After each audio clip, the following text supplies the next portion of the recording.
হযরতে খুবাইব রাদিয়াল্লাহু তাআলা আনহুকে যখন শহীদ করা হবে, হযরতে খুবাইব রাদিয়াল্লাহু তাআলা আনহুকে শুলিতে চড়ানোর পূর্বে কুরাইশ নেতা আবু সুফিয়ান সে হযরতে খুবাইব রাদিয়াল্লাহু তাআলা আনহুকে লক্ষ্য করে বলল, হে রে খুবাইব, তোমার জন্য বাছার একটি অপশন আমার কাছে আছে, সেটি হলো আতুহিব্বু মুহাম্মাদান মাকানাকা, তুমি কি তোমার জায়গায় মুহাম্মদকে পছন্দ করনি?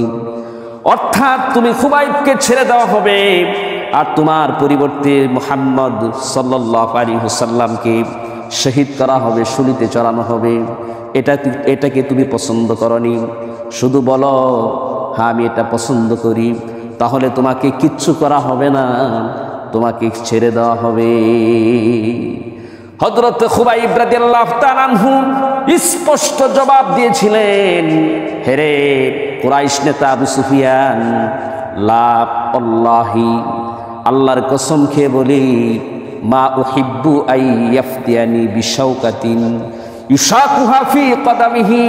হে আবু সুফিয়ান, আমি খুবাইবকে ছেড়ে দেওয়া হবে, আমার পরিবর্তে আমার প্রাণের নবী বিশ্বনবী মুহাম্মদুর রাসূলুল্লাহ সাল্লাল্লাহু আলাইহি ওয়াসাল্লামকে শহীদ করা হবে, শুলিতে চড়ানো হবে।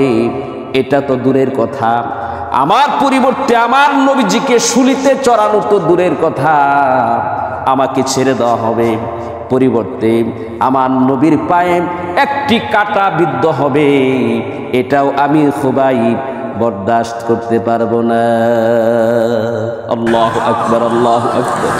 হযরত খুবাইব রাদিয়াল্লাহু তাআলা আনহু প্রমাণ করে দিলেন তিনি নিজের জানের চেয়েও বেশি বিশ্বনবী মুহাম্মদুর রাসূলুল্লাহ সাল্লাল্লাহু আলাইহি ওয়াসাল্লামকে ভালোবাসতেন, মুহাব্বত করতেন।